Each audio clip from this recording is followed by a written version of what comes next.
तो दोस्तों यदि आप भी ग्रुप डी का एग्जाम देने के लिए जा रहे हैं तो ये सीरीज आपके लिए बहुत ज्यादा जरूरी है, क्योंकि रेलवे ग्रुप डी 2022 में जितना भी गणित आपसे पूछा गया था यहां पर आपको शिफ्ट वाइज कराया जाता है। और उसी क्रम में दोस्तों आज जो हम करेंगे 29 अगस्त 2022 की शिफ्ट नंबर 3 करने वाले हैं। और इससे पहले के वीडियो यदि आपने नहीं देखे हैं तो दोस्तों इसी वीडियो के डिस्क्रिप्शन में हमने लिंक दे दिया है, वहां से जाकर के आप प्रत्येक वीडियो देख सकते हैं। तो चलिए दोस्तों ज्यादा देर नहीं करते हैं, सीधे आज के सवालों की ओर बढ़ते हैं। आज होगी शिफ्ट नंबर 3 29 अगस्त 2022 की। तो देखिए बेटा, पहला सवाल आपको आपकी स्क्रीन पर दिखाई दे रहा होगा। एक ट्रेन 90 मीटर लंबे प्लेटफार्म को 54 किलोमीटर पर घंटा की गति से 60 सेकंड में पार करती है। ज्ञात कीजिए कि ट्रेन को बिजली के खंभे को पार करने में कितना समय लगेगा। देखिए बेटा, जब भी किसी प्लेटफार्म को पार करती है ना, या दूसरी रेलगाड़ी को रेलगाड़ी पार करती है, तो दोनों लंबाइयां जुड़ती हैं। तो यहाँ पर हमें रेलगाड़ी की इसकी लंबाई नहीं पता, लेकिन प्लेटफार्म की पता है जो कि 90 मीटर है। ये हो गया कुल दूरी। अब इस दूरी को बेटा वो पार करती है 60 सेकंड में। अब ये क्या हो गया, ये हो गया बेटा दूरी बटे समय, यानी कि चाल। और चाल आपको कितनी दे रखी है, चाल दे रखी है आपको 54 किलोमीटर पर घंटा। ये किलोमीटर पर घंटा में है तो इसको मीटर पर घंटा में बना लेंगे 5/18 से गुणा करके। 18 तिया 54 और 5 तिया 15। तो इसका मतलब ये हुआ, ये मीटर पर सेकंड में जो चाल हो गई आपकी, ये हो गई 15 मीटर पर सेकंड। अब एल प्लस 90 बराबर कितना आ गया, 15 छिक्का 90, यानी कि 900 आ गया। और एल बराबर कितना आ गया, 810। और ये क्या है बेटा, ट्रेन की लंबाई है ना। अब जब भी कभी बेटा ट्रेन किसी खंबे को पार करती है तो उसमें खंबे की लंबाई नहीं जुड़ती है। देखिए प्लेटफार्म की लंबाई ज्यादा होती है तो इसलिए प्लेटफार्म की लंबाई जुड़ती है, लेकिन खंबा ऐसे होता है, ये नगण्य होती है इसकी लंबाई, तो नहीं जुड़ती है। मतलब खंबे को पार करने का मतलब यह है कि वह अपने आप को ही पार करेगी। तो इसकी लंबाई कितनी है, 810 मीटर। अब इसे पार करेगी बेटा वो इस स्पीड से। 54 किलोमीटर पर घंटा थी, लेकिन हमने मीटर पर सेकंड में इसको जो है 15 मीटर पर सेकंड बना लिया। यहां से डायरेक्ट उत्तर आ जाएगा बेटा, ये हो गई आपका समय हो जाएगा। दूरी बटे चाल क्या हो गया, समय। तो 15 पंजे 75 और 15 चौका 60, यानी कि 54 सेकंड का समय आपको लगने वाला है, जो कि ऑप्शन नंबर 1 आपको दिखाई दे रहा होगा। चलिए बेटा आगे बढ़ते हैं। अगला देखिए बेटा, ये भी बार का सवाल है, इसमें के कई सवाल हम कर चुके हैं। 7.44 है, 7.44, इसका मतलब 4 पर बार है। प्लस में दे रखा है बेटा 3.77, तो इसका मतलब 7 पर बार है। आगे माइनस में दे रखा है 2.55, यानी कि 5 पर बार है। इसको हम लिख सकते हैं 7 प्लस के 4/9। बार हटाएंगे और बटे में 9 कर देंगे, तो 7 नहीं 63 और 4 67/9। ये कितना हो गया, 67/9। ठीक वैसे ही करेंगे, 3 प्लस का 7/9, तो 9 तिया 27, 9 तिया 27 और 7 कितना हो गया, 34/9। ये कितना हो जाएगा, 34/9।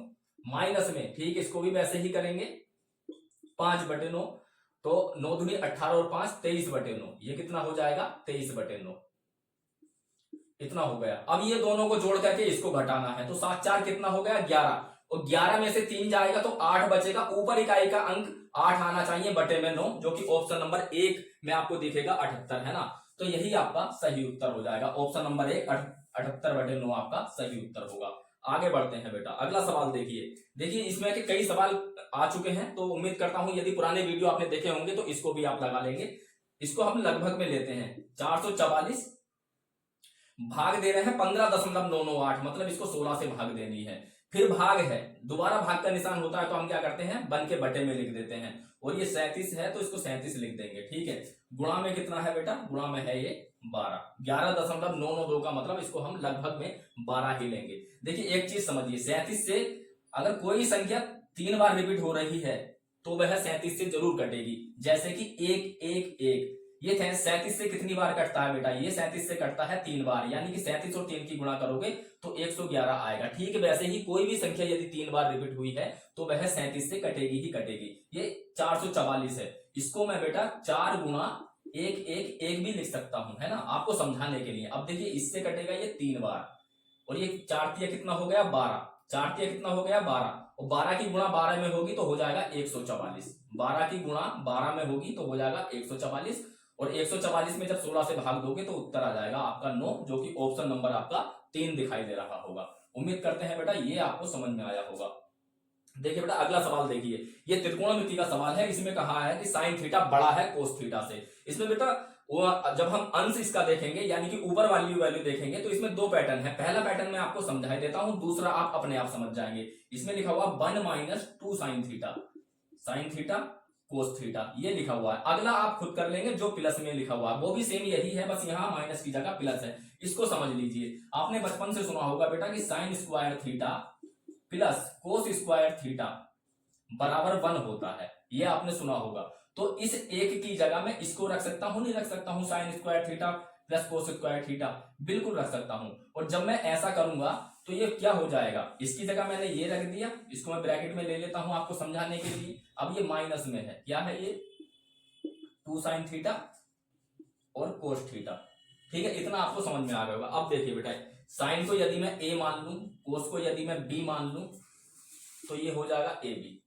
ये क्या है, ए स्क्वायर बी स्क्वायर और ये प्लस है बीच में, तो आपको क्या लगा, ये A square plus B square minus 2ab, किसका फॉर्मूला हुआ, ये a माइनस बी का फॉर्मूला होता है, a माइनस बी का होल स्क्वायर का फॉर्मूला, यानी कि sine theta minus cos theta का ये होल स्क्वायर है। मतलब ये जो भी लिखा है ना वो ये है।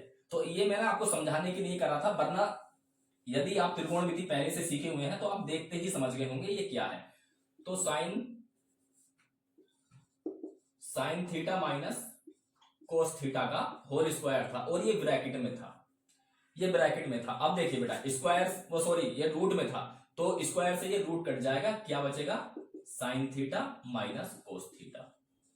अब ठीक वैसे ही आगे यदि आप देखेंगे तो ये साइन माइनस कोस का फॉर्मूला है, वो साइन प्लस कोस का फॉर्मूला है, तो वहां पर क्या होगा, प्लस में साइन प्लस कोस आ जाएगा, साइन प्लस कोस आ जाएगा, ठीक है। और बटे में क्या है, आप देख रहे होंगे 2 tan थीटा।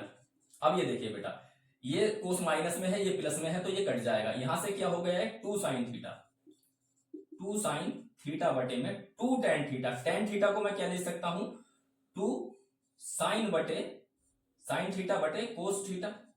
tan को ऐसे भी तो लिख सकते हैं, तो कोस नीचे से जब हटेगा और ये ऊपर जाएगा तो गुणा में पहुंच जाएगा बेटा, ठीक है। अब ये पूरा कट गया, क्या बचा, कोस थीटा, यहां से आपका उत्तर आ जाएगा, है ना, जो कि ऑप्शन नंबर आपका दिखाई दे रहा होगा 3, यही इसका सही उत्तर होगा। आगे बढ़ते हैं, चलिए आगे देखिएगा। ये भी सवाल बेटा बड़े मतलब देखा जाए तो आपको लगेगा कि थोड़ा मुश्किल सवाल है, लेकिन ये मुश्किल नहीं है। मुश्किल क्यों नहीं है, क्योंकि जब आप ऑप्शन पे देखेंगे तो कोई भी संख्या ऐसी नहीं है जो पूर्णांक ना हो, सभी की सभी संख्याएं पूर्ण है। तो हम इसको क्या करते हैं कि लगभग में लेना पड़ेगा। जैसे कि 142 है रूट में, आपको 142 पता है कि ये किसी का भी वर्ग नहीं होता है, तो इसके आसपास की संख्या देखेंगे 144 12 का वर्ग होता है, तो हम इसकी जगह बेटा 12 लिख सकते हैं, इसकी जगह 12 और प्लस में है 52 बटे 26। तो 52 में जब 26 से भाग लगेगा 2 आएगा, फिर 2 की गुणा जब 5 में होगी तो ये हो जाएगा 10, माइनस फिर रूट में 80 है, तो 80 के आसपास 81 होता है, तो हम यहाँ पर 9 ले लेंगे क्योंकि 9 का वर्ग 81 होगा, ठीक है।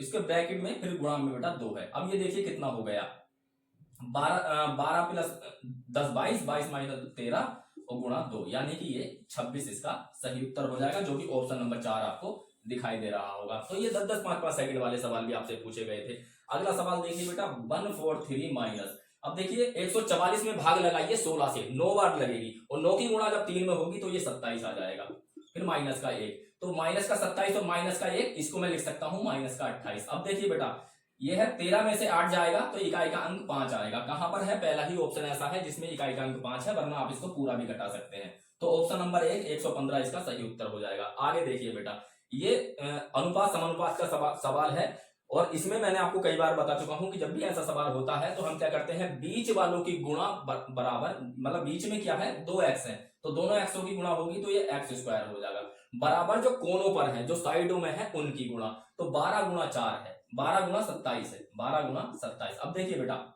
ये स्क्वायर है, और जब भी x आपको स्क्वायर में लग जाए उसके बराबर में कोई यदि संख्या हो ना, तो ये सोचिए कि यहां से मैं ऐसी कौन सी संख्या निकालूं जो पूर्ण वर्ग हो, तो 12 में 4 छुपा है, 4 तिया 12 होता है ना, तो 3 की गुणा इधर भेज दो, ये भी तो 4 तिया 12 हो गया, तो 4 वर्ग है तो इसलिए हमने इसको अलग निकाल लिया। 27 तिया 81, 27 तिया 81। अब आपको पता है कि यहाँ x बराबर क्या आ जाएगा, x बराबर आ जाएगा यहाँ से 2 और यहाँ से 9, यानी कि 18 आ जाएगा, तो x बराबर निकल के आया आपका 18, ठीक है। अब ऐसे ही आगे करेंगे, आगे क्या है y स्क्वायर में आपको पता है 25 गुणा 36 है, तो यहां से इसका 5 और इसका 6, इसका 5 आएगा और इसका 6 आएगा, तो 5 6 30 हो जाएगा y बराबर, तो y बराबर कितना हो गया 30। आपसे पूछा क्या है, x अनुपात y पूछा है, यानी कि 18 अनुपात 30 पूछा है, तो 6 दिया 18 और 6 पंजे 30, यानी कि 3:5, जो कि ऑप्शन नंबर 4 है, यह आपका ठीक हो जाएगा। अगले सवाल की ओर बढ़ते हैं। देखिए बेटा, एक विद्यालय में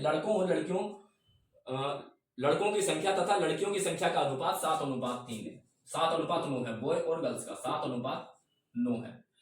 आपसे बताया गया है कि यदि विद्यालय में लड़कियों की संख्या 189 है, मतलब इसका मान 189 है, कितने गुना पर है? तो आप कहोगे 21 गुना पर है। तो आपसे पूछा क्या है? उस विद्यालय में लड़कों की संख्या, मतलब इसका मान पूछा है, तो इसका मान भी 21 गुना पे हो जाएगा। तो कितना हो जाएगा ये? सॉरी, 147, जो कि ऑप्शन नंबर आपका 1 दिखाई दे रहा होगा। ठीक है, यह इसका सही उत्तर होगा। आगे बढ़ते हैं। अगला सवाल देखिए बेटा, आदित्य ने 5,50,000 रुपए में एक फ्लैट खरीदा। उसने इसकी रंगाई और मरम्मत पर 25,000 रुपए व्यय कर दिए। मतलब इसका टोटल खर्चा कितना हुआ बेटा? 5,50,000 तो पहले और 25,000 बाद में, यानी कि 5,75,000 रुपए का इसका खर्चा हो चुका है। अब बाद में क्या बोला है?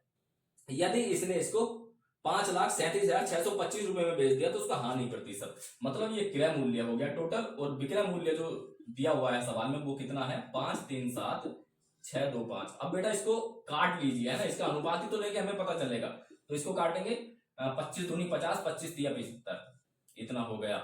इसको काटेंगे 25 दूनी 50, 25 ही कम 25, तो यहां से कितना बचेगा? 12, और ये हो जाएगा 126। ये कितना हो जाएगा? 126, तो 25 पंजे 125, यहां से 1 बचा, फिर ये 12 हो गया, तो 12 में तो नहीं जाएगा, तो इसमें 0 लगाएंगे, और 25 पंजे 125। अब इसको काटना चाहें तो और भी काट लीजिए, वरना यहीं पे आप इसको हल कर लीजिए। देखिए 10 में से 5 गया 5, 9 में से 0 गया 9, थोड़ा ऊपर लिखता हूं 5, 9 में से 0 गया 9, 9 में से 5 गया 4, 2 में से 1 गया 1। इतने रुपए का नुकसान होगा बेटा 23,000 पर। 23,000 पर इतने रुपए का नुकसान होगा। इसको प्रतिशत में बनाने के लिए 100 से गुणा करेंगे। देखिए बेटा 0 से 0 कट जाएगा, है ना, 0 से 0 कट गया, ये बचा 230, नीचे क्या बचा? 230। तो इसको 230 को हम क्या लिख सकते हैं? 23 गुणा 10। तो होगा क्या? ये 0 रहने दीजिए, क्योंकि 0 में हम क्या करेंगे कि बाद में दशमलव लगा देंगे। तो फाइनली हमें क्या करना है कि 1495 रुपए में 23 से भाग लगानी है, तो लगा देंगे 1495 में, है ना। आपने यदि इसका पहाड़ा याद है तो ये 7 बार तो जाएगा नहीं, 6 बार चला जाएगा, क्योंकि 23 का कितना होता है? 138 होता है। तो यहां से 1 आएगा, 1 आएगा, और ये 5। अब ये 23 पंजे कितना हो गया? 115 हो जाएगा। यानी कि यदि मैं इसको काटूं तो ये 65/10 आएगा। 65/10 आएगा, क्योंकि ये वाला 0 अभी भी बाकी है ना। तो इसका सही उत्तर क्या हो जाएगा बेटा? 6.5% की हानि होगी, जो कि ऑप्शन नंबर 3 आपका ठीक हो जाएगा। तो थोड़े कैलकुलेटर भी सवाल आए थे, ऐसा नहीं है, बिल्कुल ही आसान थे। जो सवाल आया है बेटा वो आपको करना ही पड़ेगा। देखिए ए बी से 2 वर्ष बड़ा है, जो सी से दुगना बड़ा है। ए बी से 2 वर्ष बड़ा है, जो सी से दुगना बड़ा है, यानी कि बी सी से दुगना है। ए अनुपात बी अनुपात सी यदि करें तो सी यदि x है तो बी इससे 2x है, और पहली ही लाइन में कहा गया है कि ए बी से 2 वर्ष बड़ा है, तो ये 2x प्लस का 2 है। ये इन दोनों का मान, तीनों का मान है। उनका कुल योग 32 है बेटा। देखिए सबको जोड़ लीजिए, 2x और 2x 4x, और ये कितना हो जाएगा? 5x प्लस का 2 बराबर कितना है? 32 है। यानी कि 2 उधर जाके घटेगा तो 5x बराबर आ गया 30, और x बराबर आ गया 6। तो आपसे पूछा क्या है? आपसे पूछा है बी की आयु। बी की आयु कितनी है? 2x, x की वैल्यू 6 है, तो 2x की वैल्यू कितनी हो जाएगी? 12, जो कि ऑप्शन नंबर आपका 3 ठीक हो जाएगा। आगे बढ़ते हैं बेटा। अगला सवाल देखिए, एक बेटे की वर्तमान आयु उसकी माँ की आयु का 2/5 है। यानी कि मदर की आयु यदि 5 है तो उसके बेटे की आयु कितनी है बेटा? 2 है ना। ये कैसे आया? हर वीडियो में बता चुका हूं, बार बार बताने की आवश्यकता नहीं है। 5 वर्ष बाद क्या होगा? देखिए बेटा, ये भी 5 बढ़ेगा, ये भी 5 बढ़ेगा, तो अनुपात क्या कहा गया है कि उसकी आयु माँ की आयु से आधी होगी। यानी कि माँ की 2 है तो इसकी 1 ही रह जाएगी, ये कहा गया। देखिए बेटा 5 वर्ष जुड़े हैं दोनों में, इधर भी और इधर भी, लेकिन आप देखेंगे ये तो घट रहा है, ऐसा तो नहीं है। तो हम इसको ठीक करने के लिए क्या करेंगे? जो इसका अंतर है 5 और 2 में कितना अंतर है? 3 का, तो 3 से इस पूरे अनुपात को गुणा कर देंगे। और इसमें कितना अंतर है? 1 का, तो 1 से हम इस पूरे अनुपात को गुणा कर देंगे। तो इसमें 1 से गुणा करोगे कोई फर्क नहीं पड़ेगा, लेकिन जो इनका अंतर था 3 का, वो हम नीचे गुणा कर देते हैं। तो 3 दूनी ये हो गया 6, और 3 ही कम 3। अब ठीक है बेटा, है ना, क्योंकि अब उम्र बढ़ती हुई दिखाई दे रही है। इसकी भी 1 बड़ी है और इसकी भी 1 बड़ी है। कितनी बड़ी है? यहां से 1। तो 1 का मान ही तो सवाल में दे रखा है 5 वर्ष, है ना।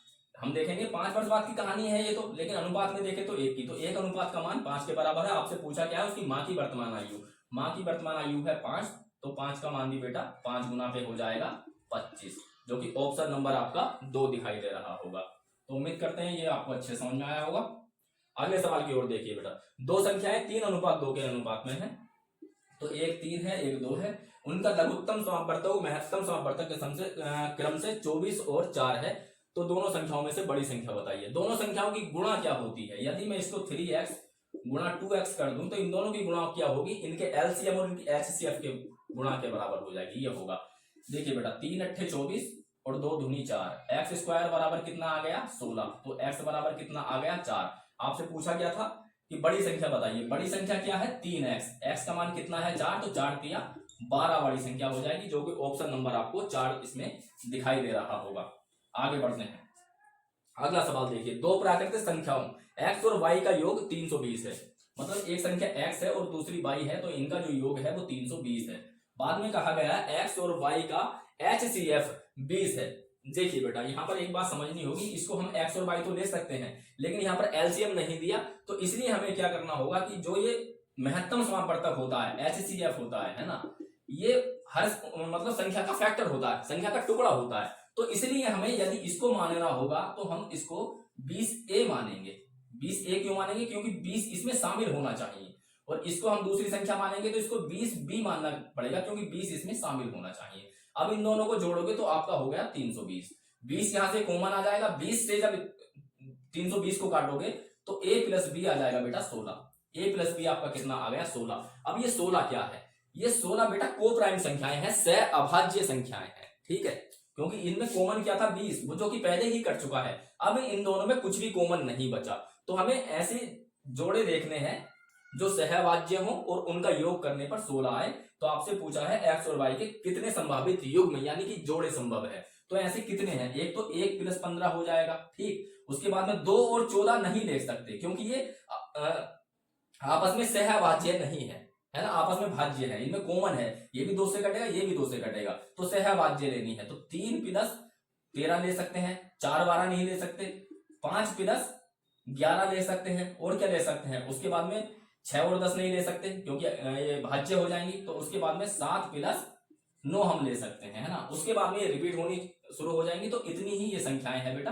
कितने युग्म है ये, 1 2 3 4, तो 4 युग्म ये संभावित थे, जो कि ऑप्शन नंबर आपका 2 यहां पर ठीक हो जाएगा, ठीक है।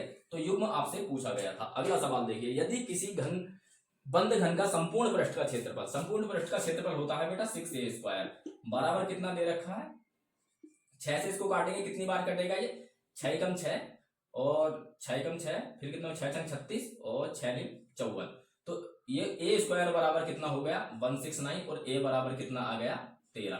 यही आपसे पूछा गया था। a क्या है, यहाँ पर भुजा की लंबाई है बेटा, भुजा मतलब किनारा, तो 13 इसका सही उत्तर है, जो कि ऑप्शन नंबर आपको 4 दिखाई दे रहा होगा। अगला देखिए, एक घन का आयतन होता है ए क्यूब, ये कितना है 729 दे रखा है, तो इसमें पूछा है घन का किनारा यानी कि भुजा कितनी है, ये किसका घन है बेटा, आप क्या दोगे 9 का, तो 9 ही इसका सही उत्तर हो जाएगा, ठीक है। तो ये 2-2 सेकंड वाले सवाल भी आपसे पूछे गए थे। अब देखिए बेटा अगला सवाल आपके सामने है, राज ने 10% वार्षिक दर से 1 वर्ष के लिए चक्रवृद्धि ब्याज पर अर्धवार्षिक रूप से संयोजित 14,000 रुपए का निवेश किया, उसे प्राप्त राशि क्या है। देखिए बेटा अर्धवार्षिक में क्या होता है, दर तो हो जाती है आधी, यानी कि 10% है तो दर आपकी कितनी हो जाएगी 5%, समय हो जाता है दुगना, 1 वर्ष है तो समय कितना हो जाएगा बेटा आपका 2 वर्ष, है ना, ये है।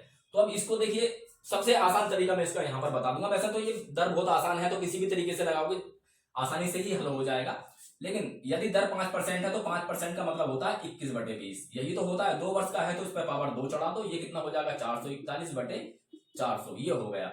ये क्या है बेटा, ये है आपका मिश्र धन, आपका अमाउंट है, और ये क्या है आपका मूलधन है, ये मूलधन है। मूलधन का मान आपको पता है कितना है 14,000 रुपए, 400 रुपए का मान आपको पता है, 14,000 रुपए दिया गया है। आपसे पूछा है 441 का मान, इसका मान पूछा है, तो इसको काट दीजिए आप, सॉरी 3 नहीं कटेंगे 2 जीरो कटेंगे।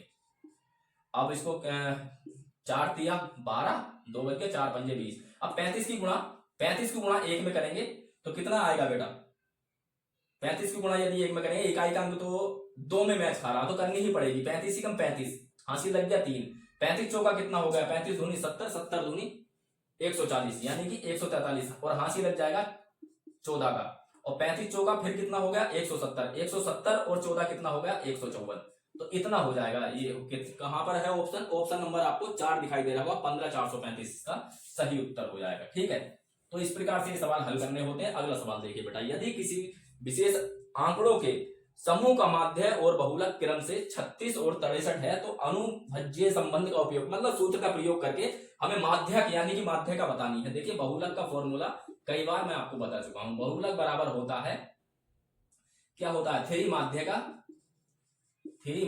-2 माध्य, ये होता है। ठीक है, अगर नहीं याद है तो आप लिख लीजिए। बहुलक कितना दे रखा है बेटा, यहाँ पर 63, माध्य का हमें निकालनी है, -2 माध्य कितना दे रखा है 36, गुणा में 36 दूनी 72, ये माइनस का 72 है, इधर जाके बेटा ये जुड़ेगा, कितना हो जाएगा ये 5 7 6 13, 135 हो जाएगा ये 3 माध्य का बराबर। तो यहां से काट देंगे, 3 चौक 12 और 3 पंजे 15, यानी कि माध्य का आपकी 45 हो जाएगी, जो कि ऑप्शन नंबर आपको 2 दिखाई दे रहा होगा। चलिए बेटा आगे बढ़ते हैं। अवलोकनों 23 27 38 42 27 58 69 31 45 का बहुलक ज्ञात कीजिए। बेटा जो सबसे ज्यादा बार आया होगा ना वही इसका सही उत्तर होगा, आप अपने आप इस सवाल को कर लेना। ये सवाल देखिए बेटा, 3 रूट में 3 है, x² प्लस का 6x माइनस का √3 बराबर 0 के मूलों की प्रकृति क्या होगी। देखिए मूलों की प्रकृति जब हम निकालते हैं ना तो हमें मतलब होता है b² - 4ac से, और हमें ये देखना पड़ता है ये 0 के बराबर है या 0 से छोटा है या 0 से बड़ा है, ये सब हमें देखना पड़ता है। तो पहले हम इसको देखते हैं। b क्या होता है बेटा, x का कोफिशिएंट, तो 6 का स्क्वायर करेंगे ये हो जाएगा 36 -4 ये फॉर्मूले में। a क्या होता है जो कि x² का कोफिशिएंट है यानी कि √3, और c क्या होता है ये लास्ट वाली संख्या, और ये माइनस का कितना है √3। ठीक है, अब इसकी गुणा करेंगे, माइनस माइनस प्लस तो हो ही जाएगा, 36 प्लस में आएगा है ना, √3 की गुणा करेंगे तो 3 √3 3 चौक 12 इतना हो जाएगा ये, और ये कितना हो गया बेटा, ये हो गया 48। ये क्या आया है, 0 से बड़ा आया है, ये 0 से बड़ा आया है। अगर ये 0 के बराबर आता तो मूल इसके समान होते, तो जहां जहां पर समान है वो वाले ऑप्शन तो बिल्कुल काट दो, पहला ऑप्शन बिल्कुल कट गया। फिर दूसरी बात ये है कि यदि 0 से छोटा आता तो मूल होते इसके अवास्तविक है ना, लेकिन 0 से बड़ा है तो इसके मूल वास्तविक होंगे। मूल कैसे होंगे, वास्तविक होंगे। यदि 0 से बड़ा है तो वास्तविक, और 0 से छोटा है तो काल्पनिक, जिसको अवास्तविक भी देते हैं। तो ये 0 से बड़ा आया है। ठीक है, तो पहली बात मूल इसके अलग अलग भी होंगे, समान नहीं होंगे ना, समान तब होते हैं जब 0 के बराबर होता है। तो जहां पर ऐसा हो उसको देख लीजिए। पहला ऑप्शन देखेंगे मूल वास्तविक है और समान है, समान नहीं होंगे। अगला देखिए मूल वास्तविक तथा 2 से अधिक है, 2 से अधिक द्विघात समीकरण में होते ही नहीं है, कोई वास्तविक मूल नहीं है। नहीं, बिल्कुल ये गलत बात है, क्योंकि वास्तविक मूल आएंगे तो इसका मतलब ऑप्शन इसका 4 नंबर ठीक हो जाएगा। मूल वास्तविक और विशिष्ट है। चलिए बेटा, विशिष्ट का मतलब अलग अलग है। अगला देखिए द्विघात, ये भी द्विघात समीकरण का सवाल है। 2x² माइनस का x माइनस का 3 बराबर 0 के मूल क्या है। ये मैं कई बार आपको बता चुका हूं, चाहूं तो इस बार इसको मैं आपके लिए होमवर्क भी दे सकता हूं, लेकिन फिर भी यदि कोई बच्चा पहली बार देख रहा है तो इसको देख लीजिए। 2 की गुणा 3 में करेंगे तो ये हो जाएगा 6 माइनस का। अब हमें स्टेप नंबर 1 देखिए, हमें 2 संख्याएं ऐसी देखनी है जो गुणा करके तो माइनस का 6 आए और प्लस करे तो माइनस का 1 आए। 1 क्यों आए, क्योंकि x का यहाँ पर कोई कोफिशिएंट नहीं है तो इसलिए 1 होता है, जब कुछ नहीं होता तो 1 होता है। ठीक है, तो ऐसी कौन सी संख्याएं हैं, तो हम देखेंगे 3 गुणा 2 ये 6 है, ये 6 तो आ गया, लेकिन माइनस का 6 आना चाहिए था, तो हम यहाँ पर माइनस लगा के देखेंगे तो ये 6 हो जाएगा। और एक शर्त ये भी है कि इनका योग अब बेटा क्या आना चाहिए, 1 आना चाहिए, वो भी माइनस का। तो क्या ऐसा होगा, बिल्कुल ऐसा होगा। तो इसका मतलब 2 संख्याएं हमें मिल गई -3 और +2, -3 और +2। तो स्टेप नंबर क्या है, वो संख्याएं खोजनी, -3 और +2, ये वो संख्याएं हैं जो ये शर्तें पूरी कर रही हैं। अब स्टेप नंबर 2 क्या है, इनके चिन्ह पलट दो, जो प्लस है उसको माइनस और जो माइनस है उसको प्लस। ठीक है, स्टेप 3 क्या है, स्टेप 3 ये होता है कि जो x² का कोफिशिएंट है उसके इसमें भाग लगा दो। अब ये कितना बचा, ये बचा 1.5 प्लस का, और ये कितना बचा माइनस का 1। ये इसके मूल हो गए बेटा दोनों, आपसे पूछा गया था इसके मूल बताइए, तो मूल इसके ये हो जाएंगे 1.5 माइनस का 1, तो कहां पर है, देखिए 1 तो माइनस का आने वाला है, तो ऑप्शन नंबर 3 आपको दिखाई देगा, क्योंकि 1.5 को हम 3/2 भी लिख सकते हैं, तो ऑप्शन नंबर 3 आपको दिखाई दे रहा होगा, यह है इसका सही उत्तर हो जाएगा। ठीक है, माइनस का 1 प्लस का 1 और माइनस का 3/2। नहीं बेटा, इसका चौथा नंबर ठीक होगा, सही से देख लेना, मैं ऑप्शन सही से नहीं देख पाया, लेकिन जो यहां पर आया था वही इसका सही था। अगला सवाल देखिए बेटा, 2 की गुणा पहले अंदर कीजिए। 2 की गुणा अंदर करेंगे तो 3/2 में 2 से 2 कट जाएगा, तो ये बचेगा 3x²। माइनस का 2 की गुणा जब -24 में होगी तो ये हो जाएगा -48x, प्लस 2 की गुणा 12 में हो जाएगी, ये हो जाएगा 24। अब माइनस में देखिए बेटा, 3 की गुणा अंदर करेंगे तो 3x², -3 की गुणा जब -4x में होगी तो ये हो जाएगा -12x², 12x क्योंकि इसमें x नहीं है ना, और माइनस की गुणा जब -13 में होगी, -3 की माइनस, तो ये प्लस में हो जाएगा 39। ये आपका आने वाला है। अब इसको x² देख लीजिए पहले, ये तो कट ही गया है ना। x जो है ये -12x है, ये -48x है, तो कितना हो जाएगा -60x, तो ये आना ही आना है। अब संख्याएं देख लीजिए, ये कितना हो जाएगा, ये हो जाएगा आपको +63। तो जहां पर ऐसा है वहां पर इसको बता दीजिए। ऑप्शन नंबर 2 आपको नहीं, 2 नहीं, 2 नहीं है, 2 नहीं है, 2 नहीं, ऑप्शन नंबर 4 इसका ठीक हो जाएगा। ठीक है, आगे बढ़ते हैं। अगला देखिए बेटा, ये बिल्कुल टुच्ची सा सवाल है, 2 कोड़ी का सवाल है। a + b का मान 25 है, a - b का मान 13 है, लेकिन ये होशियार बच्चों के लिए टुच्ची है, जो बेवकूफ नहीं है। बेवकूफ बच्चे इसको हल करने लग जाएंगे। भैया a + b का मान जब 25 दे रखा है तो a + b का होल स्क्वायर तो आपसे पूछा है, कितना हो जाएगा 625, ऑप्शन नंबर 2। अगला देखिए बेटा, ये एक तालिका वाला सवाल है, इसमें देखेंगे विभाग 4 दिए हुए हैं। अच्छा, विभाग डी में आपको लास्ट की संख्याएं नहीं दिखाई दे रही होंगी, मैं आपको बता दूं, वो 120, 120, 150 और 160 है। अब इसमें देखते हैं पूछा क्या है 2018 में, 2018 वाली लाइन में जाएंगे आगे। तो देखिए, कैंपस प्लेसमेंट पाने वाले सभी विभागों के लड़कों और लड़कियों की संख्या के बीच क्या अंतर है। तो विभाग ए में लड़के कितने हैं बेटा, 100, 2018 भी लिखा रखिए, बस 2018 में लिखा रखिए। विभाग 1 में 100 है, विभाग बी में भी 100 है, विभाग सी में जाएंगे तो 150 है, और विभाग डी में जाएंगे तो 100 है ना। ये कितने हो गए बेटा, 450 लड़के हैं। अब 2018 में लड़कियों वाले उसमें देखिए, विभाग ए में कितनी है, सॉरी 80 है, और विभाग बी में 100 है, और विभाग सी में 140 है, और विभाग डी में 120 है। देखिए 120 और 80, 200, 300, 440, ये कितना हो जाएगा 440 टोटल। तो इनका अंतर आपसे पूछा था कितना है, 10 इसका सही उत्तर हो जाएगा, जो कि ऑप्शन नंबर 4 आपको दिखाई दे रहा होगा। तो आसानी सा ही सवाल था। अगला देखिए बेटा, ये भी एक बेटा डायग्राम का सवाल है, इसमें आपको दिखाई दे रहा होगा। यदि ज्यादा ना दिखाई दे रहा हो तो मैं आपको बता दूं, ये गोल वाला जो है ये 2020 को दर्शाता है, और ये जो चौकोर में है ये आपको 2021 को दर्शाता है। तो आपसे पूछा क्या है, 2020 के लिए सभी दुकानों से औसत बिक्री सैकड़े में कितनी है, सबको जोड़ करके भाग लगानी है। तो हमें पूछा क्या है 2020, यानी कि ये गोला वाली, जहां गोले गोले पे संख्याएं, जैसे कि 75 है, 105 है, उसके बाद में 65 है, और 80 है, और उसके बाद में क्या है 70 है। ये कितना हो गया 180, ये कितना हो गया 145, और ये 70 तो ये है ही। ठीक है, इसको मैं मिटा देता हूं। तो ये इतनी संख्याएं थी बेटा। अब इनको सबको जोड़ लीजिए, देखिए कितना हो गया। इनको सबको जब हम जोड़ेंगे तो कितना हो जाएगा 70 और 180 कितना हो गया 250, 250 और 145 को जोड़ दो, 5 9 3, 5 से इसमें भाग लगा दो औसत निकालने के लिए, 5 7 35, 5 9 45, 79 इसका सही उत्तर है, जो कि ऑप्शन नंबर 3 आपका सही हो जाएगा। एक सवाल है कि एक व्यापारी ने किसी व्यापारी से कुछ पैसे उधार लिए, जिसके बदले में 1 वर्ष में 8000 रुपए दे हैं, 2 महीने बाद हिसाब चुकता करना चाहता है। यदि ब्याज की दर 9 प्रति वर्ष है तो उसे कितना भुगतान करना पड़ेगा। बेटा ये सवाल किसी ट्रिक से हो ही नहीं सकता, इसका फॉर्मूला होता है, और बहुत कम मैंने लोगों को पढ़ाते हुए इसको देखा है, इसलिए मैं आपसे गुजारिश करूंगा इसको जरूर लिख लेना। इसका फॉर्मूला होता है बेटा दे धन, और मैं समझाऊंगा अभी, दे धन गुणा 100 बटे में 100 प्लस का RT, और ये T क्या है याद रखिएगा, ये T है बेटा शेष समय। अभी समझाऊंगा मैं इसको कैसे यूज करना है। शेष समय होता है ये शेष समय, और वो भी दूसरी बात क्या याद रखनी है कि ये हमेशा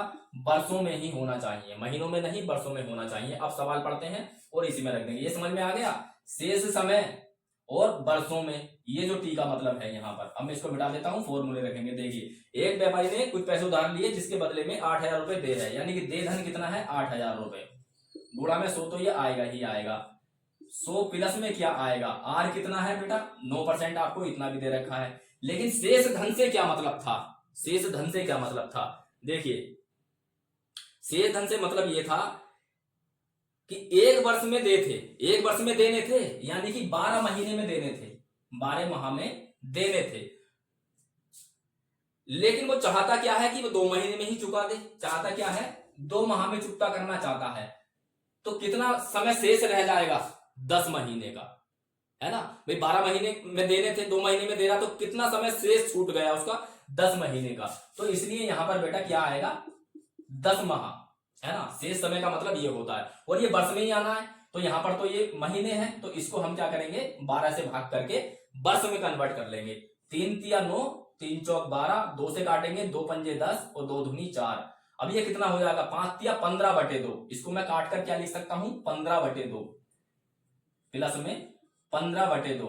और इसको भी मैं क्या लिख सकता हूं भाई, 100 की गुणा जब 200 में होगी तो 200 प्लस 15, तो 215/2। इसको हम लिख सकते हैं 215/2। बटे में 2 लिखने से अच्छा है कि ऊपर आप गुणा में पहुंचा दो। अब देखिए बेटा 5 से काट लो इसको, 5 से कैसे काटोगे इसको, 5 चौक 20 और 5 तिया 15, और ये हो जाएगा आपका इतना। अब बेटा इसकी आप गुणा कर लेना, क्योंकि ये बहुत कैलकुलेटिव सवाल है, इसको आप खुद देखना कि आपका उत्तर क्या आएगा। ठीक है, मैं यहां पर करूंगा, कर तो मैं दूंगा, लेकिन बहुत सारा समय आपका ही बर्बाद होगा, मेरा ही बर्बाद होगा। लेकिन ये सवाल मैंने क्यों कराया, क्योंकि ये फॉर्मूला आपको जानना बहुत जरूरी था। ये फॉर्मूला बहुत जानना जरूरी था, क्योंकि जरूरी नहीं है कि ऐसी ही संख्याएं आपके पाले पड़े आगे जाके, हो सकता है कुछ आसान संख्याएं भी आपके सामने आ जाए, फॉर्मूला याद होगा तो आप इस सवाल को कर लेंगे। इसलिए ये मैंने सवाल यहां पर लिया था। तो ये 25 के 25 सवाल बेटा आपके यहां पर खत्म होते हैं। तो उम्मीद करते हैं ये वीडियो आपको पसंद आया होगा। हम कुछ और भी मेहनत कर रहे हैं, जो कि 2025 में जितना भी आपका रेलवे ने सवाल पूछा गया उन पर मेहनत क्या हो रही है कि हम उनको चैप्टर वाइज अलग अलग छांट रहे हैं। मतलब साधारण व्यास से कितने सवाल आए थे, लाभ हानि से कितने आए थे, क्षेत्रमिति से कितने आए थे, त्रिकोणमिति से कितने आए थे, उन सबको कंबाइंड करके चैप्टर वाइज के हिसाब से हम कराना चाहते हैं। तो उसमें थोड़ा 1-2 दिन का समय लगेगा। यदि आपको चाहिए तो दोस्तों आप चैनल को सब्सक्राइब कर लें। मिलते हैं अगले वीडियो में, तब तक के लिए नमस्कार।